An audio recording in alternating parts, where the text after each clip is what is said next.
Oh, hey there. It's great to see you again. Come on in. Let's have some fun. Hey guys, welcome back to Raven Jade Diamond Paints. We're still working on Arctic Wolves by Robin Coney and Diamond Art Club. Okay, so we are gonna finish up. Oh, sorry guys, I bumped you a little bit. We're gonna finish up with the get to know you questions that we started on the last Whip and Chat, and then we'll talk a little bit about what we're gonna do for future Whip and Chats and all of that. So let's get started with number 61. What was the hardest part of your job? What is the hardest part of your job?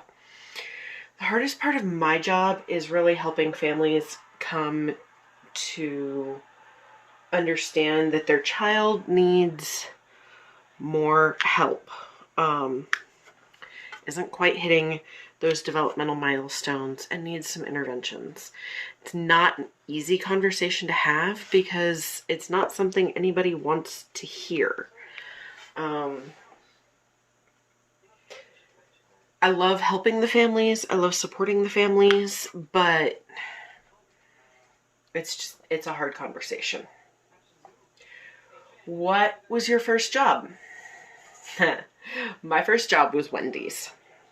They used to make me dress up in the costume and stand out on the road and wave at all the cars. And thank God there is no photographic evidence of this, so don't ask.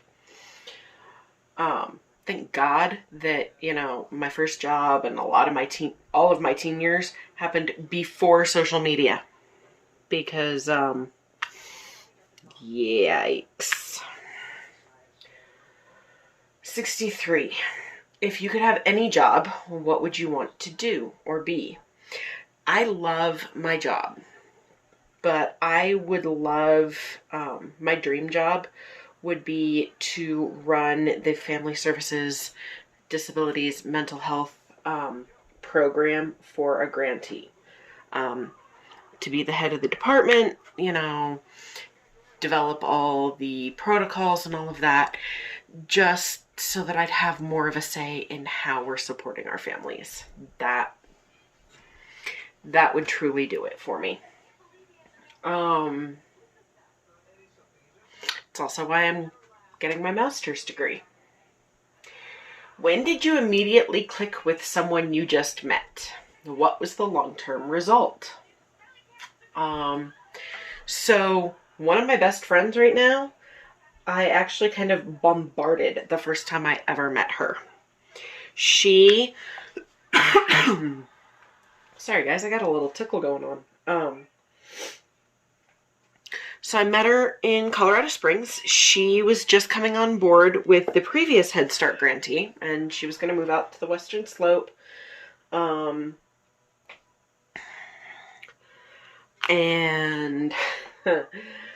I was the family advocate supervisor for that grantee.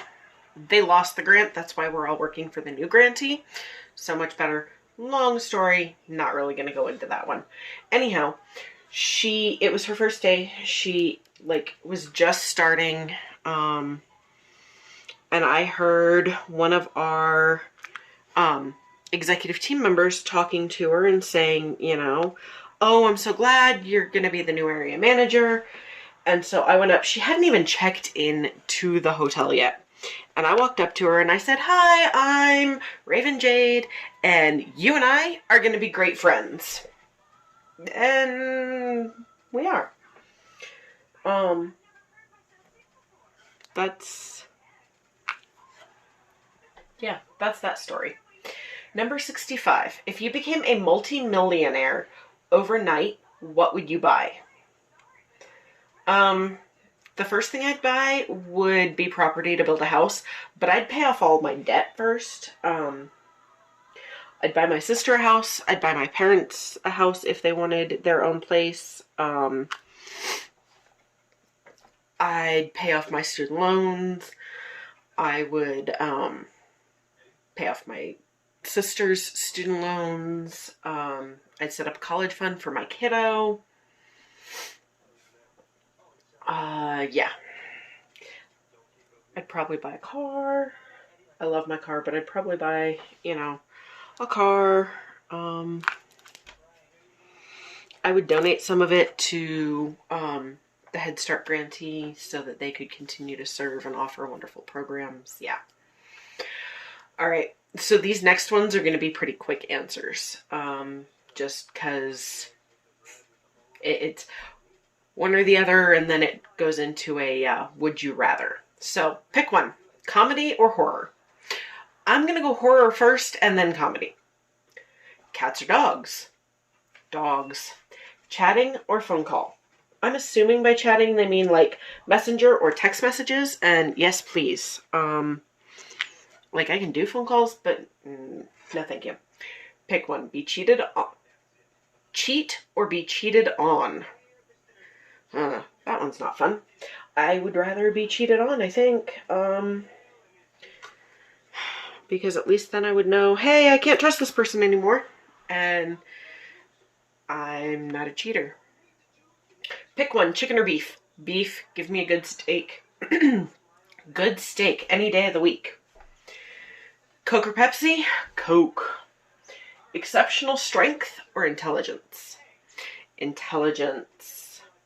Forgiveness or vengeance? Forgiveness. No point in holding a grudge.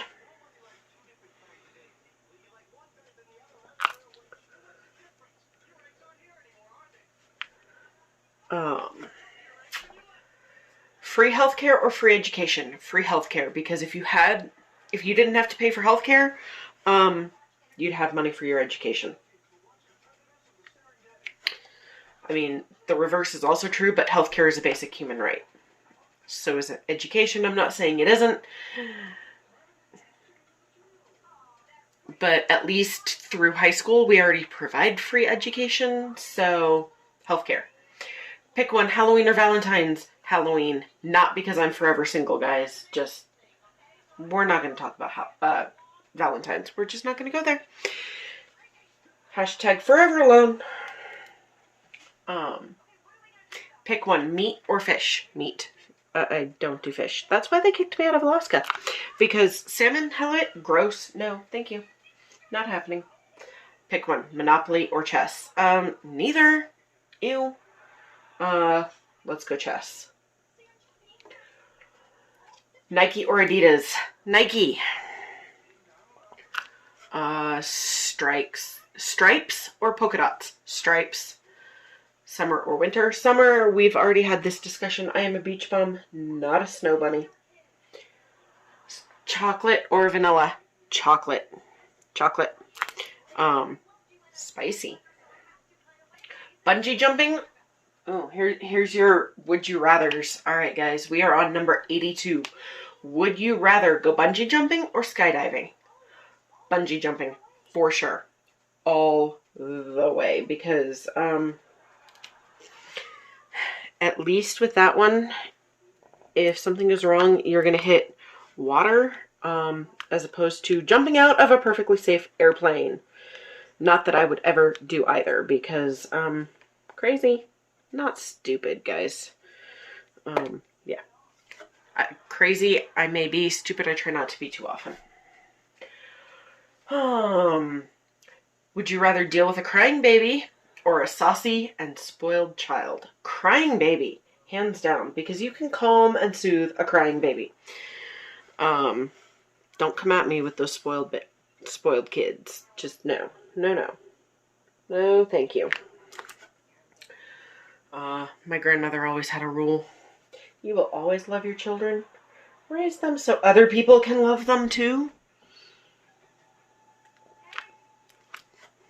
Best piece of parenting advice I ever got. Okay. Would you rather do cardio or lift weights? Cardio. I can go for a walk. I could even probably go for a jog. Don't ask me to run. I am what you call blessed in the chest, and there's just nothing that straps these babies down. So running, not going to happen. I might knock myself out, y'all. Carbonated drink or fruit juice? Carbonated. Carbonated water. Would you rather forget to pack clean underwear when traveling or forget to pack your footwear? Underwear. It is so much easier to replace underwear. I am way picky about my footwear. And, you know, if necessary, you can always go commando. Sorry, that got a little spicy. I get a little spicy once in a while. Would you rather have $1 million right now or 1 penny doubling every day for 30 days? I'd take the $1 million right now because I got some bills I could pay off and I don't have time in my head to do the math to figure out how much 1 penny doubling every day for 30 days would be. Would you rather have $1 million in your bank account or an IQ of 145? Again, I'll take the $1 million because I can pay off some bills. I have a 4.0 in my master's degree. I'm doing all right in the IQ department. Would you rather have 6 sons or 6 daughters? I'm going to go sons. If you guys have sons, let me know if that's the right choice. I have a teenager, but I'm pretty sure sons are a little less moody and you don't have all the hormonal fluctuations. I could be wrong. Let me know if I'm wrong. Would you rather have a 99% chance to win $100,000 or a 50-50 chance at 10 million? You know, I think I might take the 10 million because I don't have 10 million right now. So if I didn't get it, it wouldn't change anything. But if I did, it would change so much more than 100,000. Would you rather have a big stomach or fat cheeks? I have both. I am big, bold, and beautiful. So, yeah, I have both, but we're not going to talk about that. I will go cheeks. Would you rather have a friend who's very blunt or a friend who tells a lot of white lies? I would go blunt because at least then I know I can trust them. I don't have to be second guessing every other word that comes out of their mouth.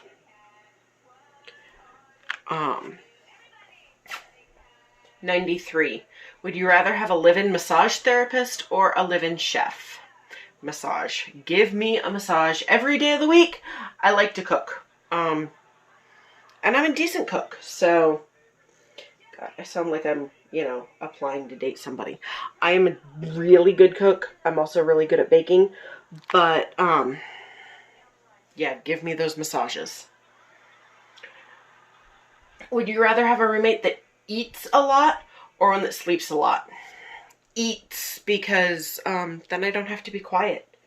I can be loud and have fun in my apartment. Plus, you know, as I said, I have a teenager, so I already have a roommate that eats a lot.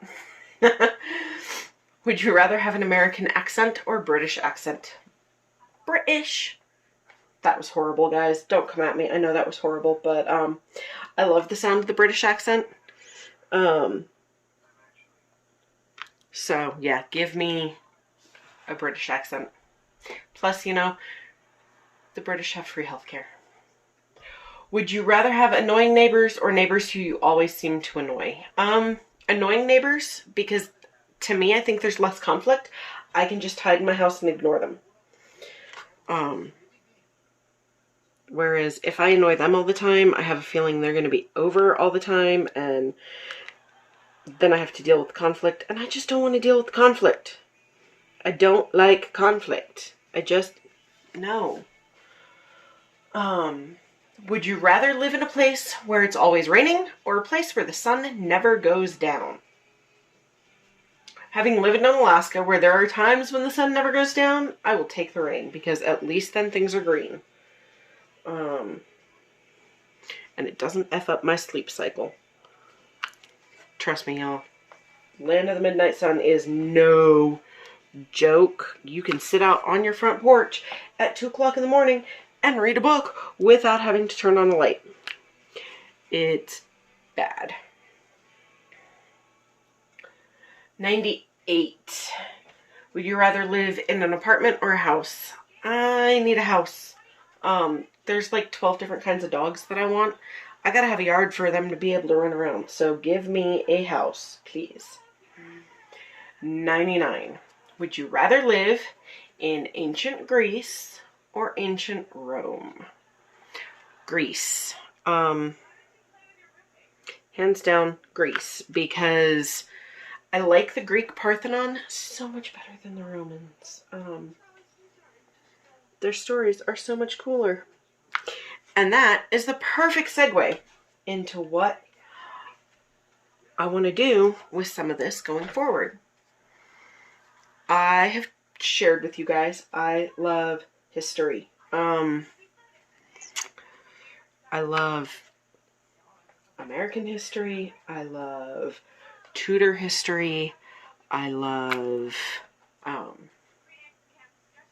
Celtic history, Irish history. I love history. So I was thinking that going forward, we could do some history. And like little known history facts, mystery facts, mythology.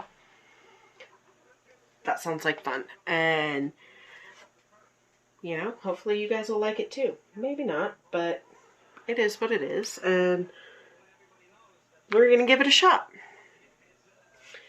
In the meantime, because I don't have anything prepared for tonight, and I wasn't expecting to go through those questions quite so fast, let's talk a little bit. What are some stories I told you I would share?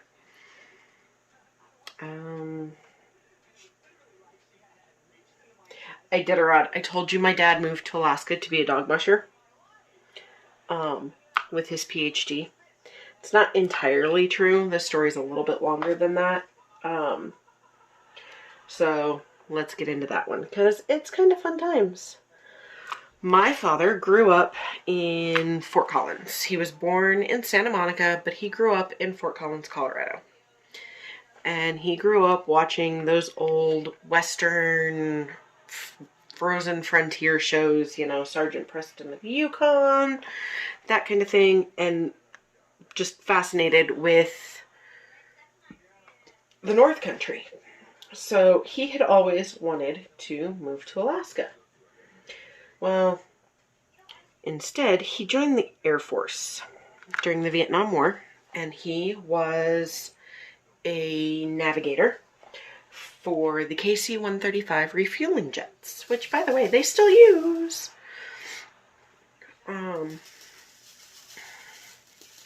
Because, you know, they do. Anyhow, he was a navigator and not a pilot because he doesn't have perfect eyesight. And he met my mom while he was in Sacramento doing his nav school stuff. And that's where my mom grew up. And my mom was actually going to be a nun, and my dad was in the Air Force and was going to war. So neither of them were looking to get married. Like my mother, like I said, was going to become a nun. You don't do that. You don't get married and become a nun. That doesn't happen. If you're not familiar with the Catholic Church, now you know. Anybody who takes holy orders, the nuns, the priesthood, all of them, they are not married. It's like a big to-do. And it's one of the things that many people think should be changed because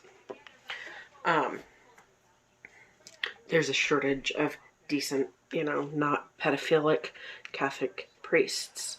Yeah, I went there. What are you going to do? So, they met, and my dad, they end up getting married, and my dad's like, hey, you know, he gets out of the Air Force, after my oldest sister is born, because he did not think the military was a place to raise a family, because he'd be gone a lot, and all of that kind of stuff, and it just is what it is. So he's like, hey, let's move to Alaska, and I will finish getting my PhD, and become a physicist, and you can, you know, be this little homestead wife. And my mom said, what the hell are you smoking? It is not happening. It is far too cold. It is far too dark. It is too far from family. Just no. You are insane. It's not happening. So, they moved to Washington, and my dad finished getting his PhD at the University of Washington, and they lived in Monroe, just outside of Seattle. It was a small little dinky town back then, from what I've been told. And again, my dad said, hey, I'm done with school. Let's go to Alaska. And my mom said, you're still smoking crack. It's not happening. I am never moving there. So my dad took a job in Houston, Texas. And y'all, I'm going to go off on a little side note. And I know all of this seems like a side note, but it's important to explain how we got from Texas to Alaska. So, side note, while my father was working for Shell Oil Company in Houston, Texas, he had the opportunity to take a job in Edinburgh, Scotland. I could have been raised in Scotland. Y'all, my whole life is a lie. I'm obviously still bitter about this. I did not know this at the time because I was a kid and my parents didn't discuss these things with me, but I have since found out that I had the chance to, be raised in Scotland, and I'm not sure I've forgiven my dad for it. My life is a lie. Like, what's the matter with you? Crazy, crazy people. Rather, you chose to move me to Alaska rather than Scotland. Evil people. I'm joking. Joking. Do not come at me. I love my parents. They're my world. If I didn't love my parents, they would not be living with me, y'all. But it's Scotland. Come on. Okay. So, anyhow. After spending about a week living in Texas, and my mom does not do bugs. And Texas has the huge flying cockroaches, and they're gross. After about a week of this, my mother looked at my father and she said, when are we leaving and how far north are we going? Because get me the hell away from these bugs. Get me out of this heat and humidity. Why the hell did you move me to this nightmare? Again, my mother grew up in Sacramento. Until she married my father, she had never lived anywhere but Sacramento, California. Like, she had her own apartment for a short time, but pretty much she lived with her parents the entire time until she married my father. It happened back then, guys. It did. So, my mother was not a fan of Texas. So 12 years go by. It's the summer of 92, and my parents decide Shell is going through some big rounds of downsizing. So my father's offered a resignation package. Basically, they paid him to resign rather than terminating him. And because my father had always wanted to live in Alaska and my mom was sick and tired of Texas, they decided, hey, guess what? We're moving to Alaska. So we did. And my dad got up there and he gets into ski joring. And if you guys don't know what that is, that's when you're cross-country skiing and you have, the dogs are attached to a belt around your waist and a rope. And they're kind of pulling you while you're skiing. Pause, I'll be right back. Alright, so we're back. So my dad got into skijoring. He took the two bigger dogs that we had with us when we moved from Texas. So his Chesapeake Bay Retriever and my sister's Border Collie. And he was going out skijoring. He used to take my Malamute with him too. And he's going up a hill at one point, and the dogs are working hard, and he's helping, and everything's good, and they get to the top of the hill, and of course the dogs get there first, because they're out in front. And so they get up, and they stop, and they turn, and they look at him, and he's like, you gotta keep going, because I need help getting up this hill. So they start down the other side, and they're pulling him, and they're wondering what in the heck is taking him so long. Like, where is he? So they stop and they turn around and they look back up the hill for him. And skis don't have brakes, guys. So he crests, and there they are down at the bottom as he's coming down on top of them. And they don't get out of the way fast enough because, oh, look, Dad's coming. He's coming. He's coming. He's going to get us. He's going to be so proud. Yay! Ski over pole, over dog, over foot, over ski, over pole, over dog. It was a mess.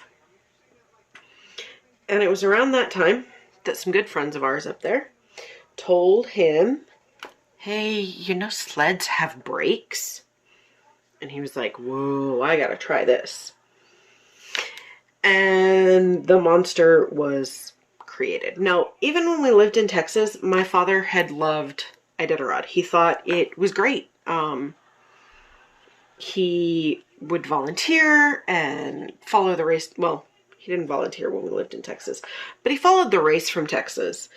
And the Iditarod is a race. It's a dog sled race, okay? It's 1,000 miles from the biggest city in the state of Alaska, Anchorage, to the bush community of Nome, and it commemorates the 1925 Serum Run. And the 1925 Serum Run was this run. It was a relay run that was done between several different mushers in the area from Nenana to Nome because there was a diphtheria outbreak. And the serum was in, I forget where the serum was in, like the medicine was in, it was in Seattle, and they flew it to Anchorage, but they couldn't fly it to Nome because there was a storm that was coming in and the planes were all grounded, and the tracks on the train, for the train were frozen, and the trains couldn't go, like there was a big blizzard. So they did this giant relay from the town of Nenana, which is outside of Fairbanks, kind of in the middle of the state, all the way to Nome, which is up by the Bering Strait. Y'all remember that line by Sarah Palin, I can see Russia from my back porch? All right, we all know. Sarah Palin didn't actually say it. It was Tina Fey. Well, maybe we don't all know. Sarah Palin didn't actually say that. It was Tina Fey in an episode of SNL. Not the point. Well, in Nome, you actually can see Russia from your backyard because it's 25 miles across the Bering Strait. So,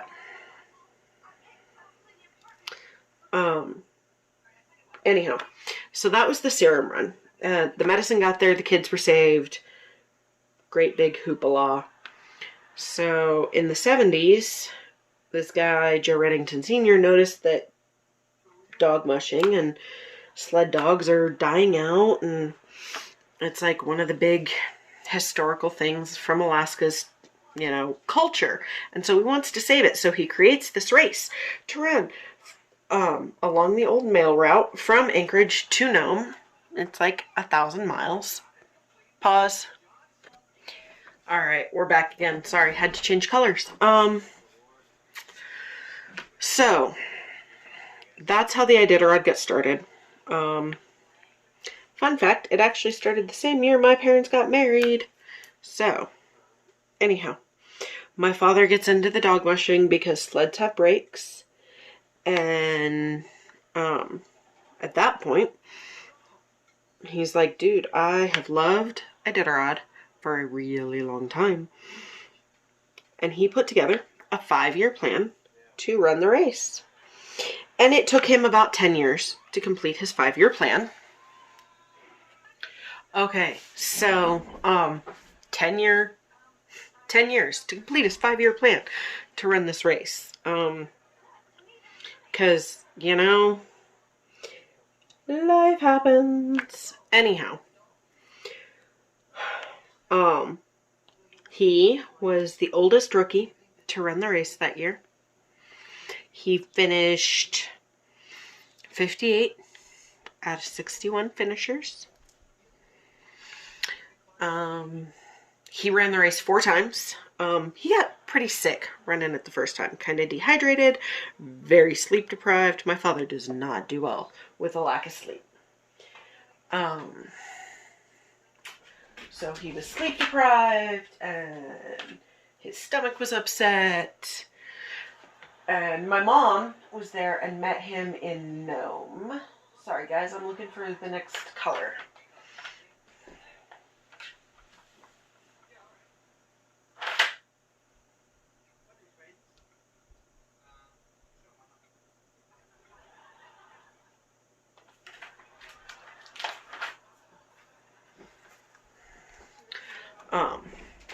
Got it. So he gets there and he's talking about it and telling stories about how cold it was and how he wasn't feeling good and all of that. And then he takes a shower, he gets some sleep, gets up the next day and looks at my mother and he goes, I can do better. And she's looking at him like he's crazy. This is after his first one. And he immediately starts talking about all the things that he would do different if he had the opportunity to run the race again. So he's not even off the trail for 48 hours. And he's sitting here going, I'm gonna do this again. I'm looking for my scissors, guys. I need to cut out the other section because this one's done. There we go. Let's see. Yeah, we can go a little bit longer. So, that is the Iditarod story. Getting ready for Iditarod is an adventure and like a feat of strength and patience all on its own.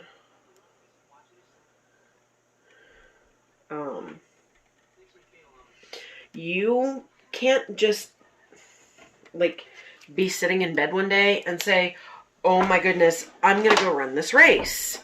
That is not how it works. You have to qualify, which means you have to show the committee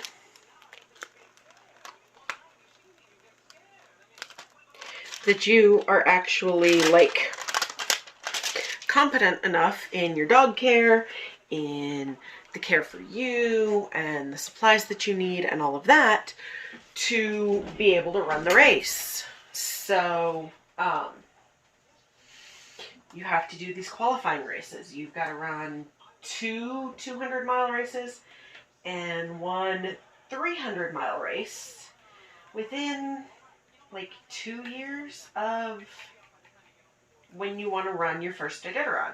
I say first, really, you have to qualify every time before you, until you finish the race. You are considered a rookie until the first time you finish Iditarod. And with that, y'all,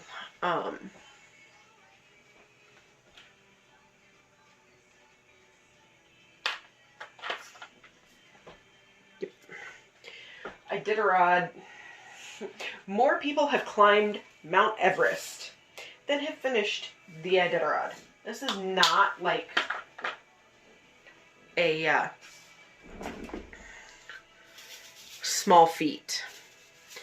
So you've got to do your qualifying races. There's certain requirements of things that you have to have in your sled bag, and requirements of like the food that you have to have for the dogs, all of that. I love the colors in this, guys. It's fun. Okay, so one of the things you have to do for Iditarod is what they call drop bags. You obviously, Iditarod for the winners is like a 10-day race.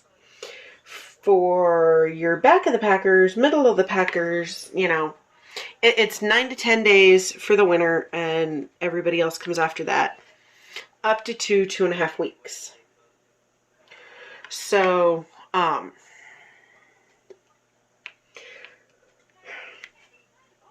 obviously you can't carry enough food for you and enough food for your dogs on your sled for that length of time. It would be too heavy. The dogs wouldn't be able to pull it. PETA would get mad. I mean, they get mad anyhow. But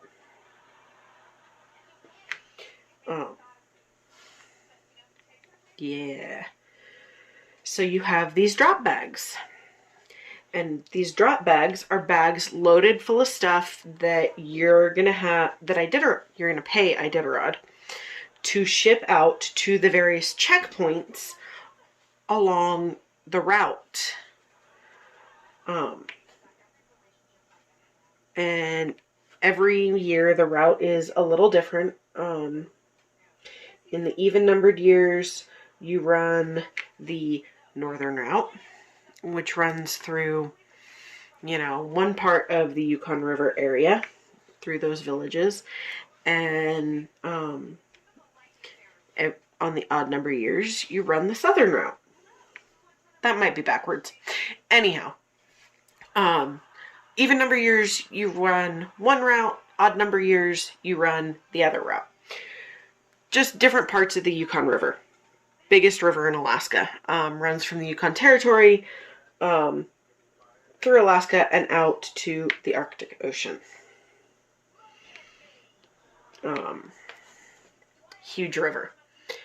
Anyhow, so these drop bags have, like, Iditarod has requirements of different things that you have to have in your drop bags. So, like, you have to send 60 pounds of dog food to every checkpoint. You also have to have 60 pounds of dog food on your sled at all times. And the reason for this is, let's say, hang on. Sorry guys, kiddo needed something. So, these drop bags, there's requirements of different things that have to be in them, and then like minimum requirements. So like the food, let's say you're out on the trail and you get stuck somewhere, you have to be able to take care of your dogs while you wait for somebody to come rescue you, which happened to my dad.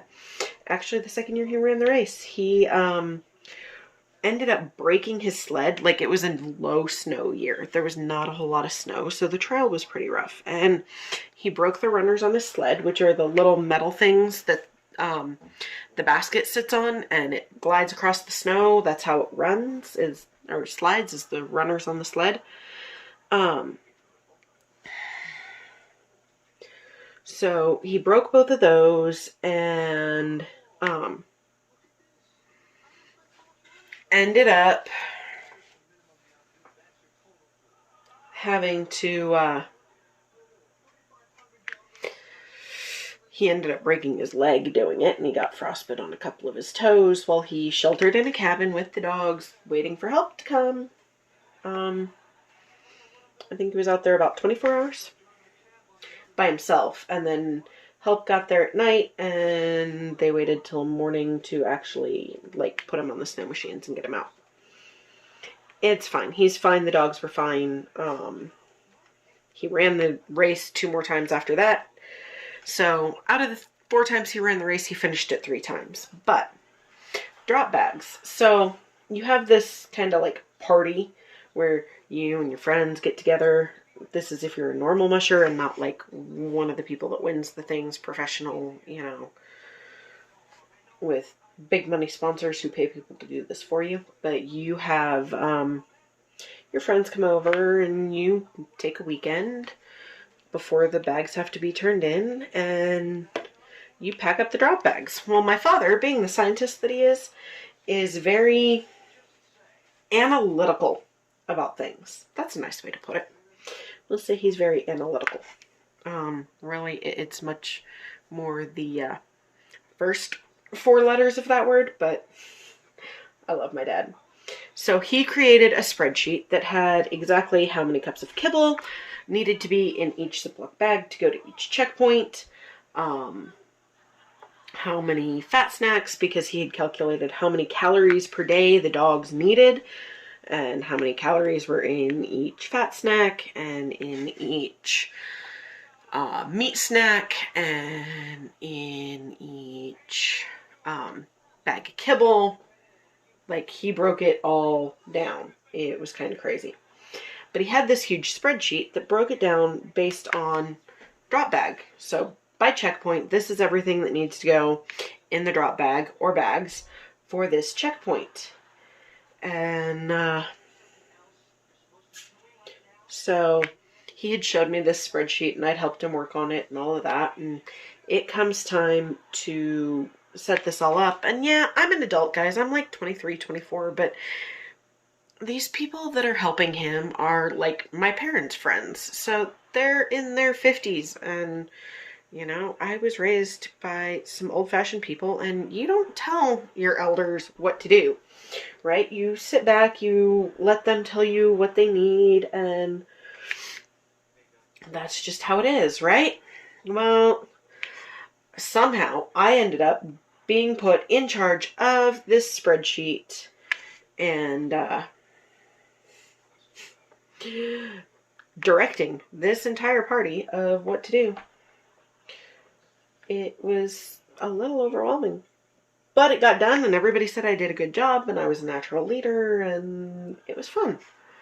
So that is kind of the story of the drop bags and Iditarod. My dad loves to like share these stories. He had a blog. It's called R, the letter R, Northbound Dogs.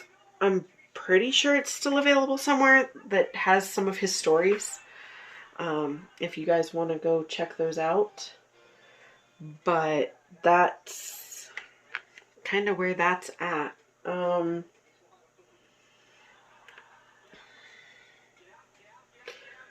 Yeah, Alaska.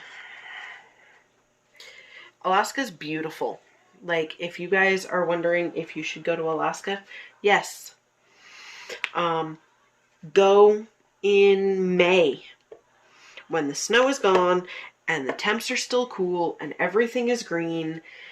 It is gorgeous. The mosquitoes aren't horribly bad. The salmon is starting to run.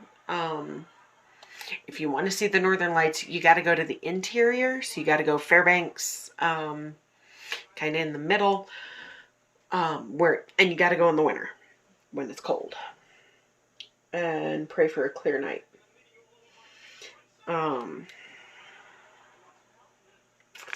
I can tell you the AB drills that companies put out do sparkle like the northern lights.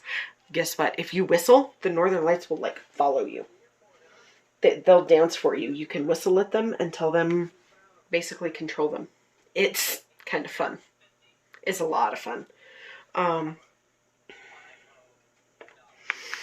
don't know why it is. I don't understand the science behind it. I am not the scientist in the family. That is my father with his PhD in physics. My father is kind of... think Leonard from Big Bang, only a little less socially awkward. But yeah, he's got a PhD in theoretical high-energy physics. Just like Leonard and Sheldon. And like I said, what did he do with that degree? He worked for the oil company for a little bit, and then he became not a professional, but he became a dog musher. He lived out his dream. But, you know, we've been in Colorado for 5 years now, so obviously he's not running Iditarod anymore. I shouldn't say obviously. Grand Mesa, which is about an hour from where we live, there is an Iditarod musher who lives up on the mesa, and, you know, he's got his dog team up there. There are people who run Iditarod that live all over the world, you guys. There are people that come from Norway to run the race. There are people that come from Russia, from Montana. They come from all over to run the race. But obviously, when we moved here, my father did not bring his dog team down. So he actually sold the dog team a few years before we left Alaska. And from there, he got into bicycle touring. And because here's the rule for him, at least, you can only have one expensive hobby at a time. Dog mushing is expensive. Do not come at me about it. I'm serious, guys. I help take care of those dogs. They love what they do. They are bred to go out and run. They are not like straining to get away from the sleds if you see them on these things. Wow, my tack is like super warm and sticky right now. Let me see if I can make it chill out a little bit. Yes, I use blue tack in my pens. It lasts so much better. Works so much better than the pink wax. And I tried patty wax. I could never get it to work that well for me. It left a sticky residue. So, I like the blue wax.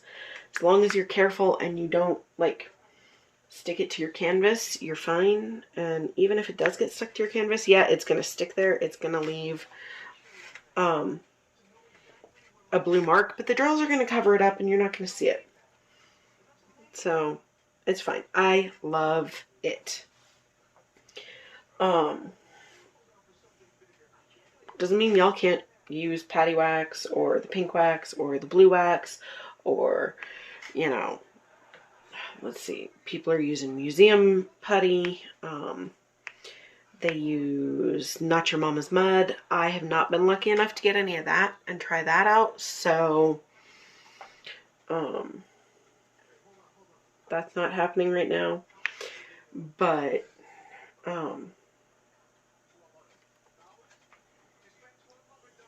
where was I?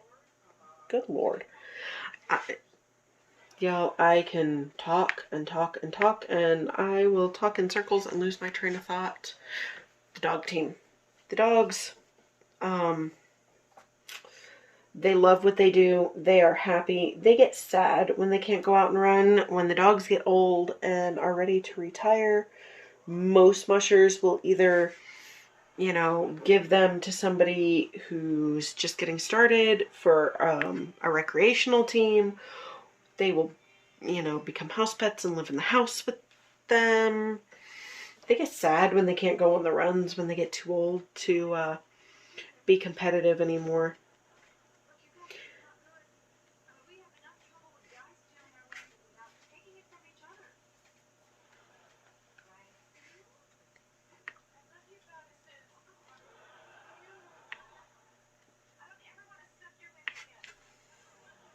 So, my father, because he's not running dogs anymore, picked up long distance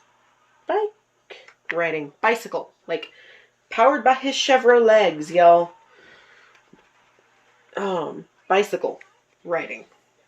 He has done, since we've moved to Colorado, he's done 2 or 3 big bike tours. The last one he did, obviously he didn't do one this year because COVID.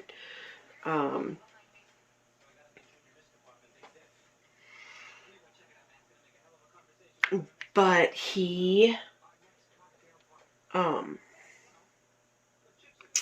last summer, not 2020, 2019 summer, he rode his bike from Encampment, Wyoming, which is this small town in the middle of nowhere. I mean, it's Wyoming.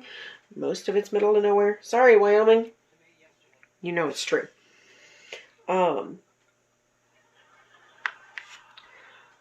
And so he rode his bike from Encampment, Wyoming, all the way up over. I dropped him off there.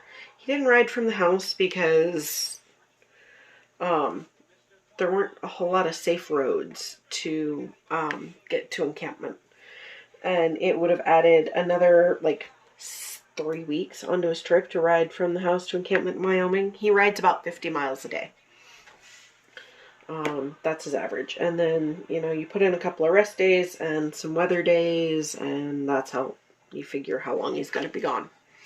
But he rode from encampment, Wyoming, all the way over up through Yellowstone and Montana and over to Washington and up to the Canadian border. And he rode his bicycle through Forks, Washington. That was the first time he went through Forks, and I'm still jealous because he went to Forks before I did, and I'm the Twilight freak. But he took pictures and he brought me back some cool stuff, so, and he's my daddy, so, you know, we love him. So then he, from there, he rode his bike all the way down the length of the West Coast, like the entire West Coast, from the Canadian border to the Mexican border. Can y'all imagine? It's like 3,500 miles, something like that. The total of this trip. So then, from the Mexican border, he turned and rode his bicycle home. Yeah. My father loves being out in the middle of nowhere, loves being out there by himself with his camera. He says traveling by bicycle is a lot of fun because you're going slower, so you notice more things. And also, if you want to stop and take a picture of something, then you just pull off to the side of the road. You don't have to, like, look for a pull-out spot. You just stop pedaling and pull over. Not hard. You can pretty much take a picture wherever you want. So anyhow, that's my dad. Mind you, he just turned 72 in September. So he's not like a young guy doing these things. He's kind of my hero. And yeah, he does them alone. He doesn't do them with a group or in a big tour or anything like that. He's out there on his own with his Chevrolets. He has his phone in case he runs into any emergencies or anything like that. But yeah, he's out there riding his bike on his powered with his Chevrolets. And that's just my daddy. I'm going to call it a night, guys. It's getting kind of late. I got to get up and go to work in the morning. You guys are going to see this probably Monday afternoon. It's late Sunday night where I'm at right now. I'm going to try and post a video every day for you guys. I make no promises. I said I'm going to try. But winter break is over, which means I go back to work in the morning, and school is starting up again because I had winter break for school. And it's the last week of this class, which means I have a huge paper due next Monday. So we'll see how that goes. Thank you so much for stopping by. It was great to see you. Remember to drink your water, wear your mask, stay safe. We'll see you next time.